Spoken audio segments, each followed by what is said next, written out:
कल पूरा थ्योरेटिकल वाला न्यूमेरिकल ख़त्म कर लिए थे ना, मतलब सेल का विद्युत वाहक बल ज्ञात करना, उसके प्रतिरोधकता की गणना करना, यदि तार को खींचने पर उसकी लंबाई 2 गुनी कर दी जाए, 3 गुनी कर दी जाए या n गुनी कर दी जाए, इस तरीके का सवाल बनाए थे।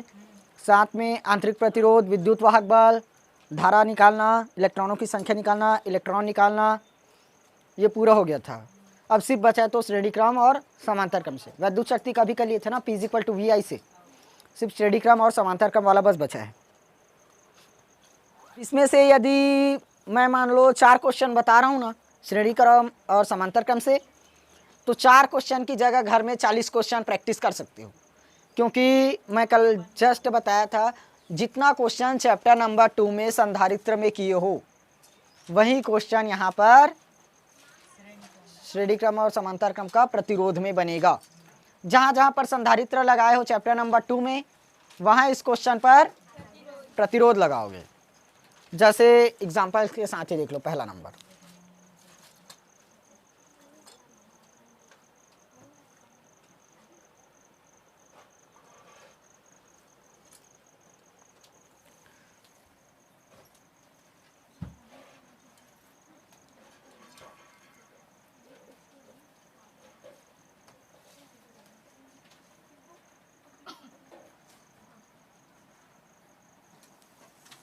ये मेरा क्वेश्चन हुआ ए और बी।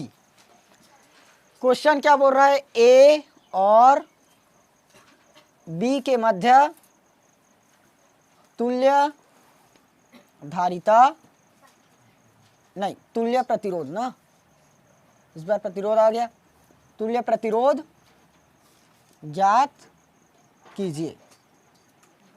ए और बी के मध्य तुल्य प्रतिरोध ज्ञात करना।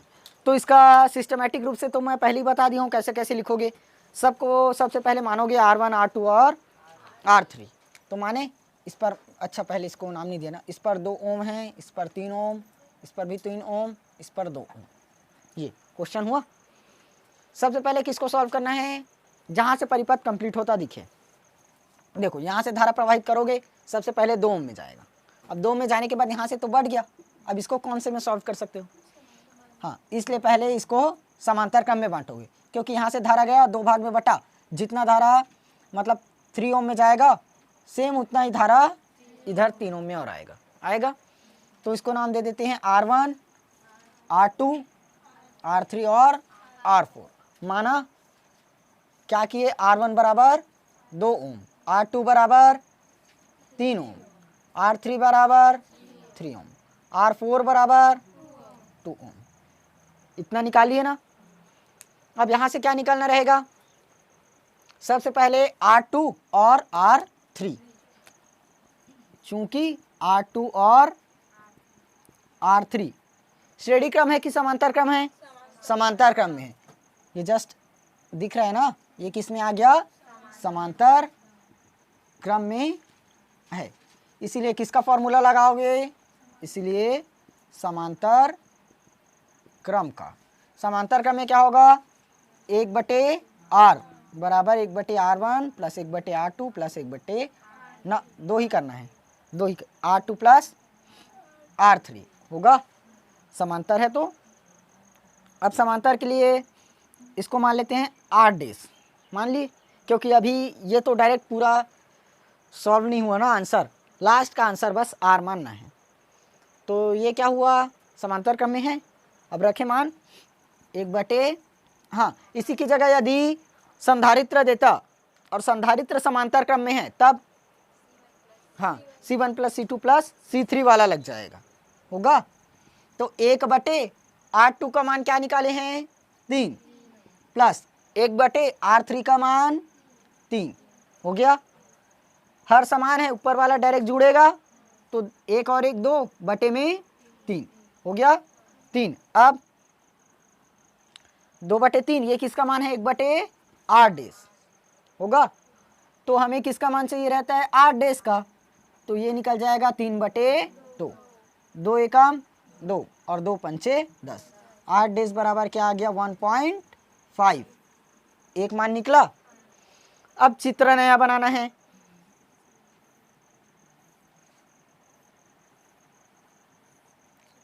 देखो इतना सॉल्व करने के बाद चित्र नया बन सकता है। सबसे पहले हमारे पास क्या है, एक बिंदु ए, इस पर कितना ओम लगा है, 2 ओम। ये हमारा कौन सा है, R1 है। बीच में इसको पूरा सॉल्व कर दिए, इसको सॉल्व करके क्या ला लिए हमने, 1.5, ये भी ओम हुआ ना मात्रक, तो ये कितना आ गया, 1.5 ओम।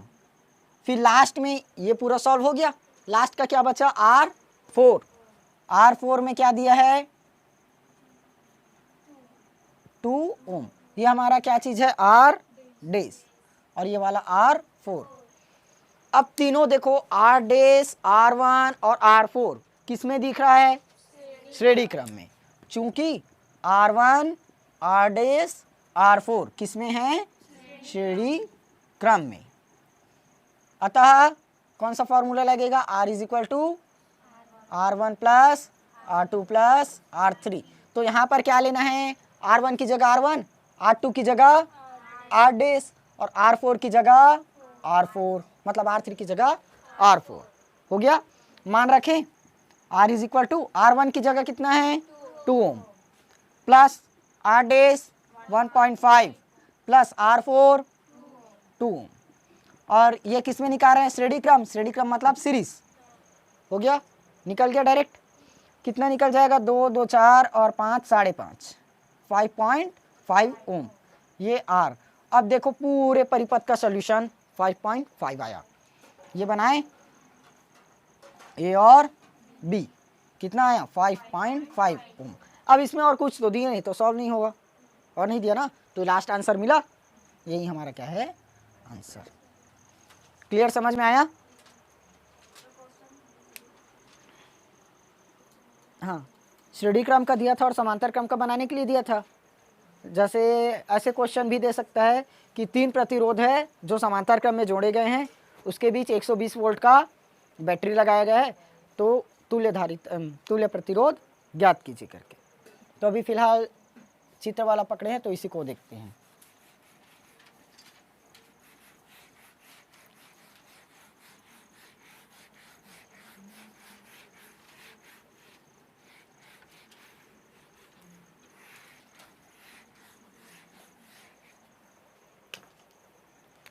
सेकंड नंबर,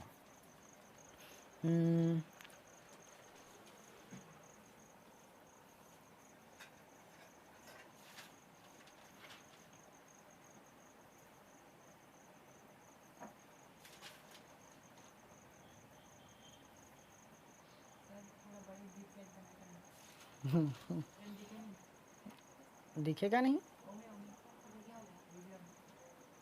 नहीं दिखता, अब दिखा।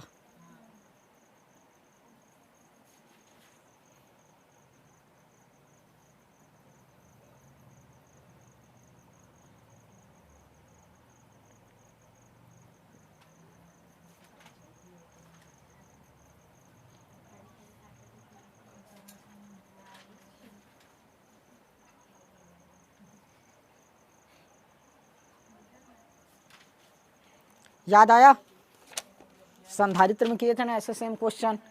यहाँ पर पूरा संधारित्र है, देखो यहाँ से धारा प्रवाहित करोगे, धारा यहाँ से बटेगा, एक जाएगा 50 ओम में और इधर 50 ओम में इधर भी आएगा, लेकिन यहाँ पर जाने के बाद वापस बटेगा, एक 75 ओम में और दूसरा 50 ओम।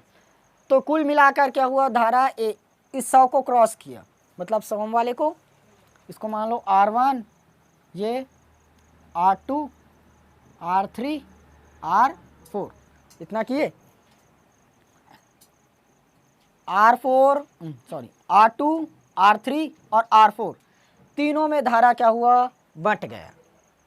तो तीनों कौन सा क्रम बन सकता है, समांतर क्रम। इसको डायरेक्ट ऐसे चेंज कर सकते हो। ये हो गया हमारा ए बिंदु, यहाँ से तो ये हमारा कुछ चेंज नहीं होगा, 100 ओम का 100 ओम R1, लेकिन ये तीनों बट गया है, किसमें, समांतर क्रम में हो गया ना, बट गया मतलब।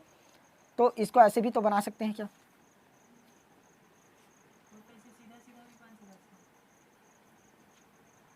ये लो, अब आसान लगेगा। ये हमारा कितना है, 50 ओम का, ये 75 ओम और ये वाला भी 50 ओम। और ये मान लो अब बिंदु बी। अब सरल लगा। तीनों किस में हैं? समांतर क्रम में। इसके बाद इसको सॉल्व कर लोगे, ये आ जाएगा। चलो इसका चित्र बनाते हैं। उसके बाद ये हो गया ए बिंदु, इस पर कितना लगा है? 100 ओम। ये हमारा क्या है? R1। और इसको सॉल्व कर दिए पूरा, तो मान लो ये अभी आया नहीं है ना, ये अज्ञात है, x ही मान लो, और ये बिंदु बी। तो इसके बीच का अभी पता नहीं है हमें। अब दोनों किस में बनेगा? श्रेणी क्रम में बनेगा। तो इसको श्रेणी क्रम में रखकर सॉल्व करना है, और इसे समांतर। तो समांतर क्रम के लिए क्या बनता है? RP parallel 1/50, 1/75 plus 1/50। अच्छा ये लो, निकालोगे। सबसे पहले तो इन दोनों का हर समान है, जोड़ दोगे।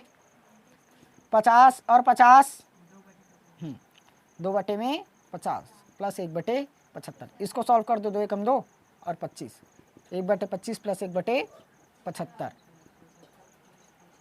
25 तिया 75, 75 लघुत्तम समापवर्तक निकलेगा। 25 एकम 25, 25 तिया 75 प्लस 75 एकम 75 और नीचे का 75, 4/75 आया। लघुत्तम समापवर्तक निकालना चौथी 5वीं क्लास में पढ़कर आए हो। हाँ देखो, 25 और 75 है, हमें इसका लघुत्तम निकालना है। सबसे पहले किससे भाग करेंगे? 5 से। 5 पंचे 25 और ये 5 एकम 5, 5 पंचे 25, 2 बचेगा ना, 15 आया। फिर से 5 से काटोगे, 5 एकम 5, 5 तिया 15, 5 एम 25 और 25 तिया 75, क्योंकि ये 3 अकेला बच गया तो 75 ही बना लघुत्तम। क्या लिख लिए? 75 आ गया लघुत्तम। अब देखो 25 है, 25 को 75 मतलब 75 को 25 से डिवाइड करो। 25 तिया 75 3 बार में जाएगा, और ऊपर में क्या है? 1। तो मैंने 1 लिखा, कितना बार में गया? 3 बार में, तो 1 गुणित 3, बीच में क्या है? प्लस। अब 75 को इस वाले 75 से डिवाइड करो। 75 एकम 75, 1 बार में गया, और ऊपर में क्या है? 1, 1 गुणित 1, क्या मिल सकता है? 3 एकम 3 प्लस 1 एकम 1 बटे में 75, 4/75। और वहीं चलाया हूँ, लाया। और इसमें क्या है? 1/RP पैरेलल, तो R पैरेलल का मान क्या हो जाएगा? 75/4 मिल गया। इसको भाग करे क्या? सीधा यहाँ से जोड़ना आसान हो जाएगा। 4 एकम 4, कितना बचा? 3, फिर 4 7 28, 4 8 32, 3 बचा, फिर 4 7 28, 18.7 वो और जाएगा भाग। तो इसको क्या ला लिए? 18.7। अब ये दोनों किस में दिख रहा है? श्रेणी क्रम। श्रेणी क्रम में क्या करते हैं? डायरेक्ट जोड़ देते हैं। तो ये हो गया RS सीरीज में 100 प्लस 18.7, टोटल आ जाएगा 118.7 आंसर। और ये ओम निकालिए। समझ में आया यहाँ पर क्या हुआ? कैलकुलेशन बस 5वीं 6वीं में किए हो वही हुआ है, कुछ एक्स्ट्रा नहीं हुआ।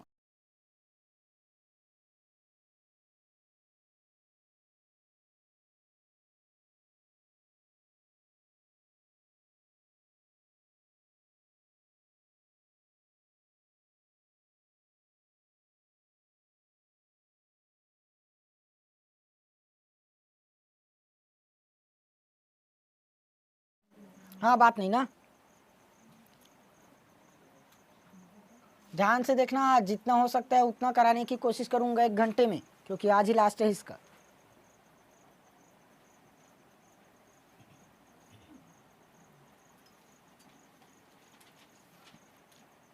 थोड़ा थोड़ा पता चल रहा है कहाँ का है।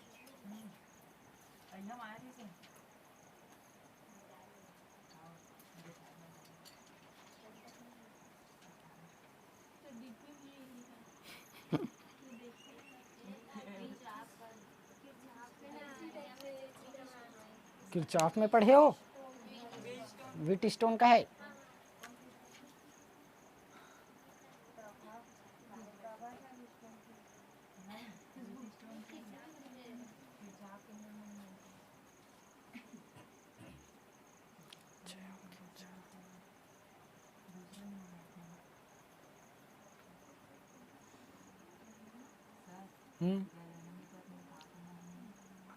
बताऊंगा ना।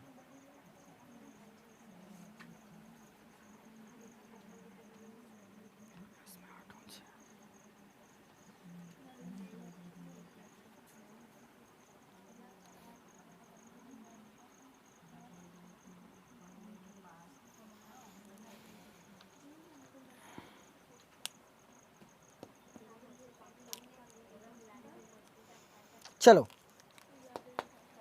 इसको सॉल्व करें।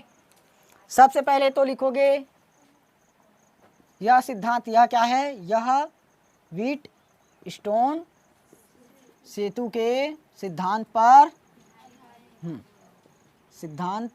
पर आधारित है। हो गया, यह व्हीट स्टोन सेतु के सिद्धांत पर आधारित है। अब व्हीट स्टोन सेतु का सिद्धांत जानते हो क्या है, P upon Q is equal to R upon S। निकाले P अपॉन Q, देखो P में क्या है 6 ओम बटे Q R, नहीं पहले इसको सॉल्व कर लेते, P बटे Q, 2 दूनी नहीं 2 तिया 6 और 2 दूनी 4, 3 बटे 2 R अपॉन S 8 बटे 12, 4 दूनी 8 बटे में 4 तिया 12। R में अच्छा R में 12 है ना, तभी तो सोचा R में 12 और इसमें 8, अब 4 तिया 12, 4 दूनी 8 फिक्स है, मतलब व्हीट स्टोन सेतु का सिद्धांत लगा सकते हैं।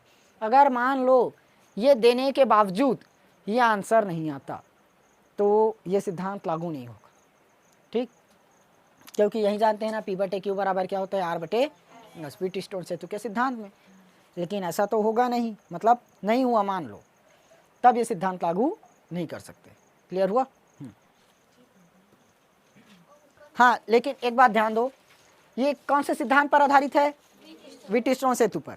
तो व्हीट स्टोन सेतु में क्या लगा रहता है, बीच में गैल्वेनोमीटर, तो वहां पर कोई धारा प्रवाहित होती है क्या, वो तो सिर्फ धारा को मापने का काम करता है, तो यहाँ तो कोई धारा प्रवाहित नहीं होती, तो जी का इसमें कोई काम रहेगा नहीं रहेगा, चूंकि यह व्हीट स्टोन सेतु के सिद्धांत पर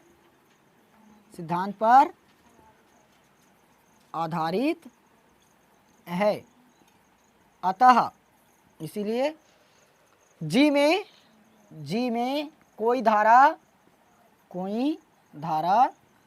प्रवाहित नहीं हो सकती, अतः जी में कोई धारा प्रवाहित नहीं हो सकती। क्लियर हुआ?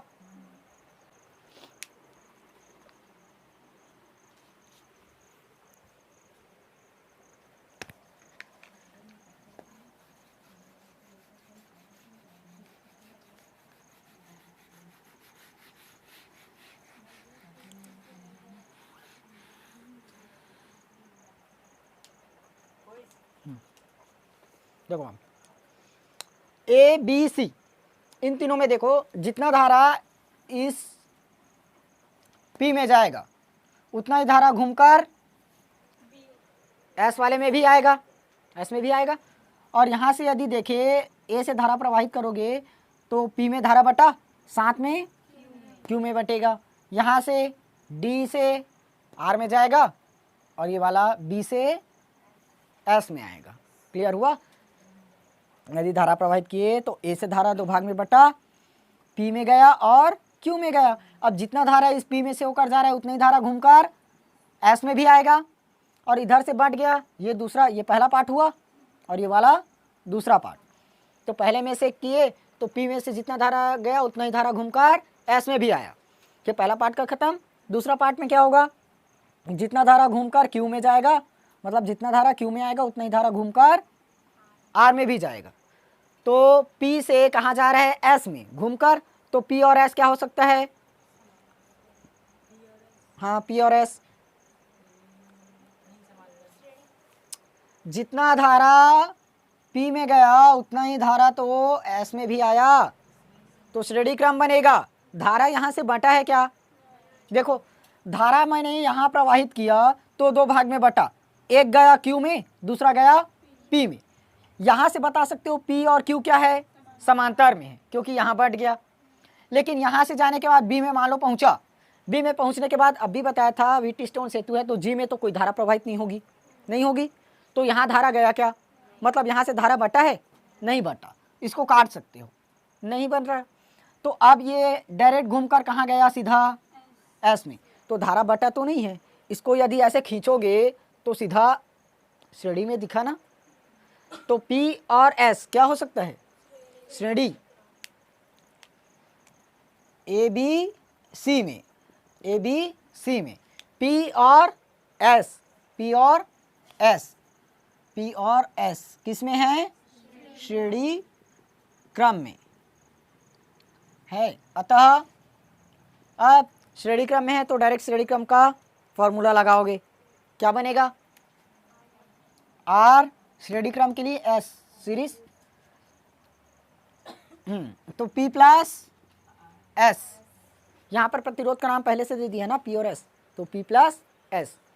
P का मान देखो 6 ओम, 6 ओम प्लस S का मान 8 ओम, टोटल 14 ओम आ गया, 14। ये इन दोनों को सॉल्व करके क्या कर दिए, एक बना दिए। अब इसको यहीं से कर रहा हूँ ना, ये लो पूरा को सॉल्व कर दिए, कितना आया 14 ओम। अब जैसे इसको सॉल्व किए ये वाला भी करते हैं, ये भी अब किस में होगा, Q और R। अब कौन सा बन जाएगा, ADC, ADC में R और Q, Q और R किस में है, श्रेणी में है। देखो ये पहला पार्ट का खत्म। अब दूसरा पार्ट में क्या हुआ, जितना धारा Q में गया यहाँ से अब G में तो धारा प्रवाहित नहीं होगी, तो इसको काट सकते हैं, इस तार को, प्रवाहित तो हो नहीं रही है। तो अब जितना धारा Q में आया उतना ही धारा इधर से घूम घूम कर R में पहुँचा, तो अब धारा कहीं पर बटा है क्या, बटा नहीं है, मतलब श्रेणी क्रम ही बनेगा, तो श्रेणी क्रम लिख दिए। अब श्रेणी क्रम में क्या बनता है, फिर से वहीं लगाओगे, R इसको S नाम दिए ना, तो R S डेस कर दो। वैसे में डबल डबल होगा तो समझ में नहीं आएगा। क्या क्या मिला, Q प्लस R, Q का मान देखो 4, R का 12, 12 और 4 16 ओम मिल गया। अब ये चित्र नया बन सकता है, बनेगा। यहाँ से मैंने क्या किया, ए धारा प्रवाहित किया, ठीक।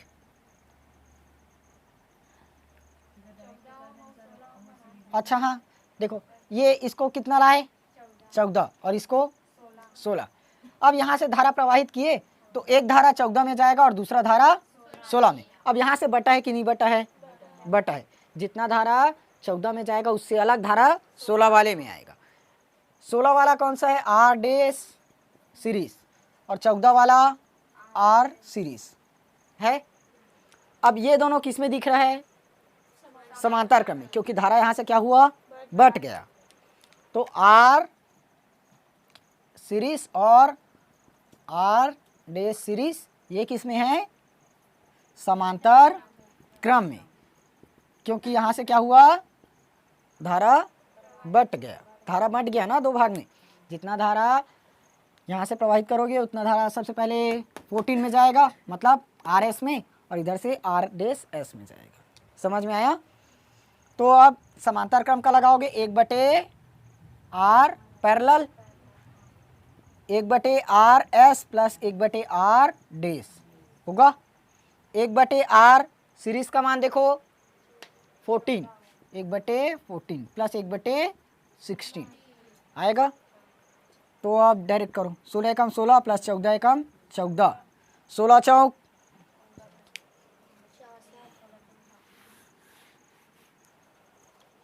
16 चौक 64, हासिल 6, 16 एकम 16, 16 और 6 22, 224।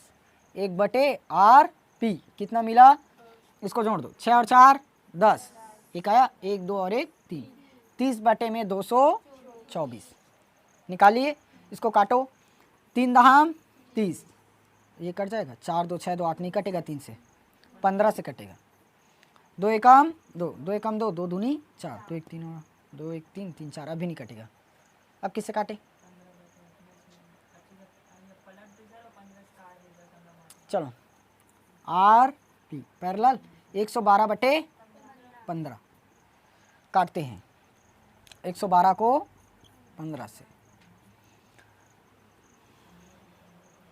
15 सत्ते 105 आएगा, 7 बचा, फिर पॉइंट लगाओगे 0, 15 या 45 15 चौक 60, 15 पंचे 75 ज़्यादा हो जाएगा, 7.4 7.4 इतना आ गया। आर पैरेलल कितना ला लिए 7.4 ओम। लेकिन एक चीज़ और है, अभी 3 वोल्ट की बैटरी प्रवाहित हो रही है, मतलब 3 वोल्ट की धारा प्रवाहित हो रही है ना। इसको लिखो, 1 मिनट, यहाँ से थोड़ा सा क्वेश्चन मिस्टेक है ना, इसको सुधारोगे। P यहाँ पर Q दिया है, Q इस वाले में R दिया है और यहाँ S, तो P और यहाँ क्या लिए हैं S, तो P और Q क्यों आएगा, नहीं 1 मिनट, इस बार तो Q डाल दिए, Q का मान 4 दिया है मुझे क्वेश्चन में, Q का मान 4 ओम दिया है, क्वेश्चन में Q का मान 4 ओम दिया है। और 1 मिनट ना, G का मान तो ठीक लिखा, R का मान 12 ओम दिया है, R का मान 12 ओम है और S का मान 8 ओम है, S का मान 8 ओम। अब रख कर देखते हैं, देखो P और Q किस में है, श्रेणी क्रम में।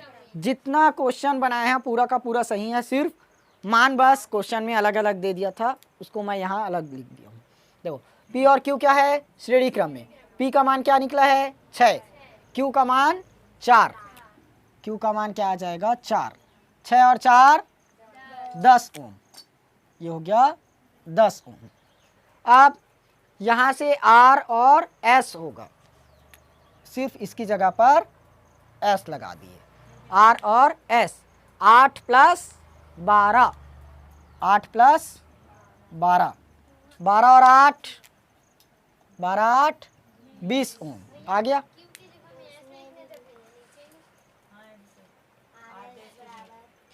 यहाँ Q की जगह S plus R, S plus R, यहाँ पास P प्लस Q, ठीक है।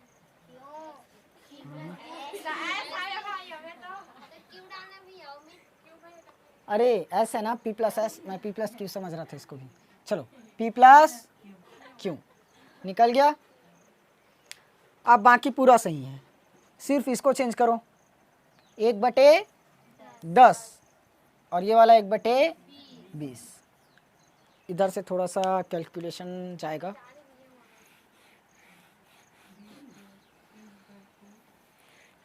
चलो इसको सॉल्व करते हैं,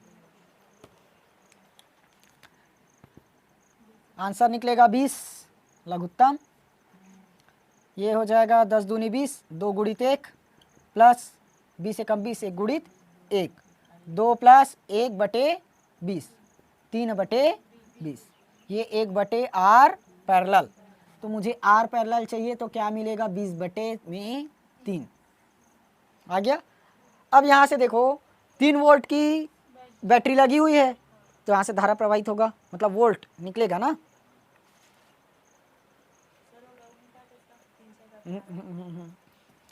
तो यहाँ से हमें क्या निकालना है, R निकालना है। बैटरी लगी हुई है, तो ये विद्युत वाहक बल E बटे में R, V/R। अरे धारा निकालना है ना, R निकाल रहा था, I बराबर धारा निकालना है V/R। लेकिन यहाँ पर सेल लगा हुआ है बैटरी, तो उसको विद्युत वाहक बल से लेते हैं ना, E, दोनों बराबर ही होगा, तो E का मान 3 बटे में R का मान 20/3, 3 से 3 कटेगा, हाँ, इसको यहाँ कर रहा हूँ। 3 गुड़ी 3 बटे 20, 3 तिया 9 बटे 20, ये आ जाएगा 20 शून्यम 0 पॉइंट। वाह, 20 चौक 80 और लास्ट में बचा 20 पंचे 100 एम्पियर। हाँ हाँ, ये हो गया मेन आंसर 0.45 एम्पियर। ठीक, यहाँ सिर्फ क्वेश्चन बस मिस्टेक हुआ था, बाकी कॉन्सेप्ट सेम है ना। मैं पहले ही बताया था फिजिक्स में हर क्वेश्चन पर कॉन्सेप्ट ही चेंज होगा वैल्यू की जगह।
देखो अब इसको कैसे बना सकते हैं, इस पर तो कुछ पता नहीं चल रहा है। यहाँ से अच्छा है, ए और बी बिंदु तो नाम दिए नहीं ना, ए बी सी डी, ए, ये बी, ये सी और ये डी बिंदु। ये लास्ट क्वेश्चन है आज का। यदि ए से धारा प्रवाहित करोगे, कहाँ से बांटोगे? सबसे पहले 10 ओम में चला गया और इधर 5 ओम में आ गया, आया। अब यहाँ से घूमकर वो बी में आ गया और यहाँ से यदि 10 ओम में प्रवाहित करोगे वो वापस से घूमकर सी में आ गया। फिर से सी से या तो इधर जा सकता है या इधर जा सकता है। वैसे ही 5 ओम से बी में गया, या तो वो 10 ओम में जाएगा या तो इधर 10 ओम में आएगा। टोटल कंफ्यूज है कि कहाँ से प्रवाहित करें। यहाँ से प्रवाहित किए, खैर इतना तो समझ में आ गया, 2 भाग में बांट गया, एक 10 में गया एक 5 में गया। इसको सॉल्व कर सकते हैं 10 और 5 को समांतर में। लेकिन फिर से यहाँ से प्रवाहित करोगे, यहाँ से आप कैसे करोगे?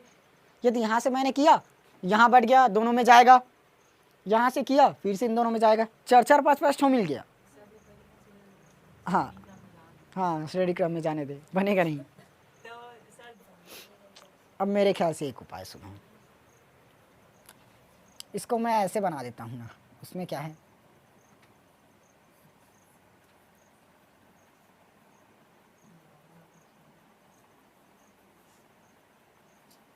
अरे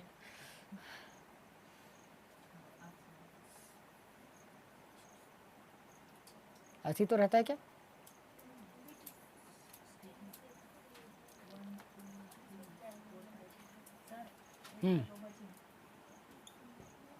एक मिनट, 5 हुआ?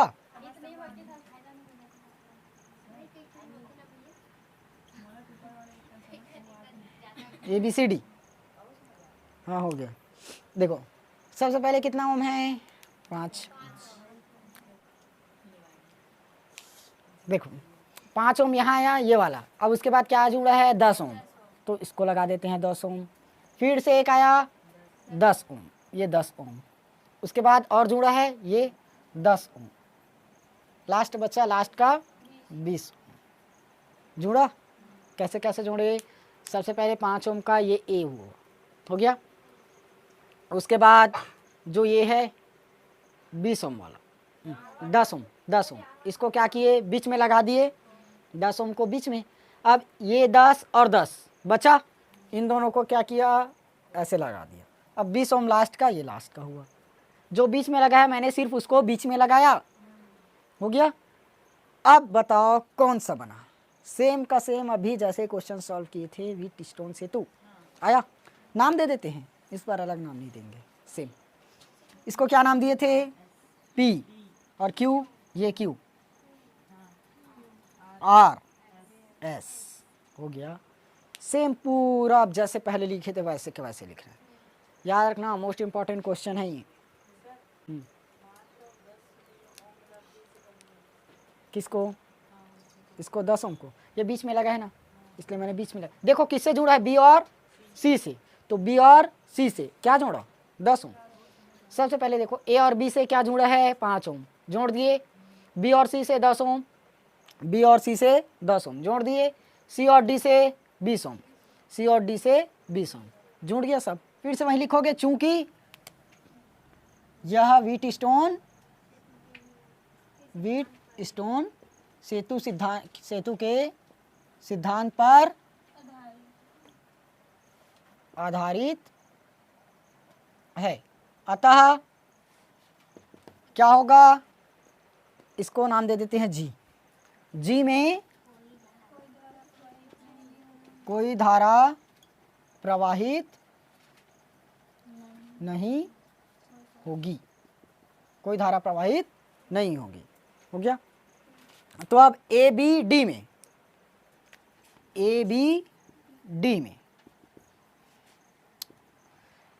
क्या होगा, P और Q, यहां से फिर से वैसे ही बना। मैंने क्या किया, ए से धारा प्रवाहित किया तो P में जाएगा और एक R में जाएगा, इधर पहला पार्ट बनेगा और इधर दूसरा पार्ट।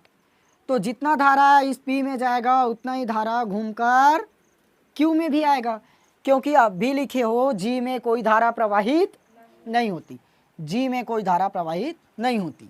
तो G में कोई धारा प्रवाहित नहीं हो रही है, मतलब इस तार को यहाँ से थोड़ा सा हटा दो समझने के लिए, हो गया।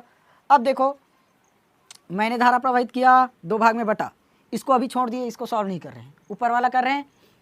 तो ऊपर वाले में सबसे पहले कहाँ जाएगा, P में। P में जाने के बाद B से होता हुआ Q में जाएगा। यहाँ से धारा तो कट गया है, R नहीं है ना, मतलब G नहीं है, तो क्या बचा, सिर्फ P और Q, इतना ही बचा। अब मैंने यदि इस A और D को ऐसे खींच कर फैला दिया, तब क्या बनेगा, डायरेक्ट किस में दिख रहा है, श्रेणी क्रम में। और ऐसे भी बता सकते हो, जितना धारा P में जाएगा उतनी धारा घूमकर Q में भी आएगा, तो P और Q किस में होगा, श्रेणी क्रम में। समझ में आया, P व Q किस में है, श्रेणी क्रम में है, श्रेणी क्रम में है, इसलिए RS श्रेणी क्रम। कितना निकलेगा, P प्लस Q, फॉर्मूला है P प्लस Q। P में कितना है 5 ओम और Q में 10 ओम, तो 5 प्लस 10 कितना आया 15 ओम आ गया। तो इस पूरे को सॉल्व करके P और Q को सॉल्व करके क्या ला लिए, 15 ओम। ये क्या चीज़ है हमारा, R डेस नहीं RS, हो गया। अब वैसे ही सेम जितना धारा पहले वाले में सॉल्व किए, मतलब जैसा पहला वाला सॉल्व किए वैसे ही दूसरा भी करना है। जितना धारा देखो अब यहाँ पर R में जाएगा उतना ही धारा घूमकर S में भी आएगा। क्यों, क्योंकि G वाला इसमें धारा प्रवाहित नहीं होगी, इस G में धारा प्रवाहित नहीं होगी, तो इसको भी काट सकते हैं अभी। अब इसमें तो धारा प्रवाहित नहीं हुआ, मतलब यहाँ से बटा नहीं। यदि मान लो यहाँ से धारा प्रवाहित होता तब किस में लगा सकते थे, इन दोनों को समांतर क्रम में, क्योंकि यहाँ से धारा क्या होता, बढ़ता, इन दोनों में जाता। लेकिन G में धारा तो प्रवाहित नहीं होती, व्हीटस्टोन सेतु में पढ़ा है, तो इसलिए इस तार को क्या किए, काट दिए। तो अब जितना धारा आर में जाएगा उतना ही धारा घूमकर एस में भी आएगा। तो आर और एस किस में मिलेगा? श्रेणी क्रम में, क्योंकि धारा बटा नहीं, सीधा गया। ए सी डी में, ए सी डी में क्या क्या मिला? आर और एस, आर और एस किस में है? श्रेणी क्रम में, श्रेणी क्रम में है। तो श्रेणी क्रम के लिए फिर से लगाओगे आर एस डैश कर लो। क्या क्या चीज है? आर और S, R plus S, 10 plus 20 कितना आया? 30 ओम आ गया। मतलब आर और एस को सॉल्व करके कितना ला लिए? 30 ओम। ये क्या चीज़ है हमारा? आर डैश एस है। अब देखो आर एस और आर एस डैश ये दोनों किस में रहेगा? समांतर क्रम, क्योंकि ए से धारा प्रवाहित करोगे। इतने को बना लिए, यहाँ पर देख लो ऐसे थोड़ा सा, ए से धारा प्रवाहित किया तो इसको पूरा एक बना दिया, हो गया। और यहाँ पर मेरा ये तो कंप्लीट हो गया ना, पूरे को बनाकर ही एक बनाए हैं। तो ये कौन सा बिंदु है? डी बिंदु, और इसमें जोड़ दो डायरेक्ट। ये ए बी डी और सी कितना है? 5 हो गया।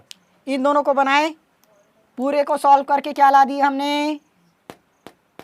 नीचे वाला में 30 लाए और ऊपर वाला सॉल्व करके 15। अब मैंने यदि ए से धारा प्रवाहित किया तब एक धारा जाएगा 15 में, ये क्या चीज़ है? आर एस, और नीचे वाला आर एस डैश। तो जितना धारा आर एस डैश में जाएगा उतना ही धारा नीचे से आर एस डैश में आएगा। तो अब धारा यहाँ से क्या हो गया? बट गया। बट गया मतलब समांतर क्रम बनेगा। आर एस और आर एस डैश किस में है? समांतर क्रम में है। समांतर क्रम में है तो समांतर क्रम का formula 1/r parallel 1/r S plus 1/r dash. अरे हाँ, कितना कितना है? 1/30 और 1/15, 1/15 प्लस 1/30। इसको ये वाला चित्र मिटा दूं? लिख लिए हो ना? तो इसको क्यों नहीं बनाया? ये तो क्वेश्चन ही था। हाँ चलो देख लेना, सब लोग बना ली हो ना?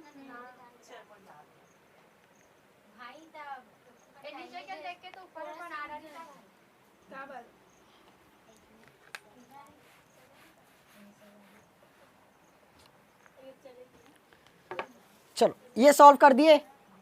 1/r पैरेलल 1/15 प्लस 1/30, फिर से वही बना। 30 क्या होगा? 15 से भाग चला जाएगा, मतलब लघुत्तम 30 ही आया।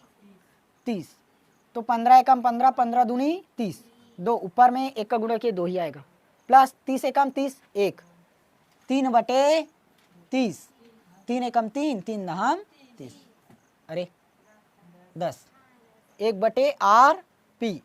तो मुझे r पैरेलल क्या मिलेगा? 10 बस आएगा ना। अब लगा कितना है? 5 वोल्ट का बैटरी। तो धारा निकालना है I = V/R। तो V की जगह एप्सिलॉन विद्युत वाहक बल बटे में R कितना है? 5 वोल्ट का है, 5 बटे में R का मान 10, 5 एकम 5, 5 दूनी 10, 2.5 आएगा। अरे 0.5, 0.5।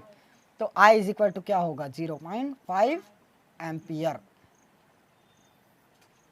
हो गया। तो पूरे परिपथ में 0.5 एम्पियर की धारा प्रवाहित होगी जब 5 वोल्ट का बैटरी लगा रहेगा। क्लियर हुआ? समझ में आ गया ना? मोस्ट इंपॉर्टेंट क्वेश्चन है, बोर्ड में भी आया है, याद रखोगे।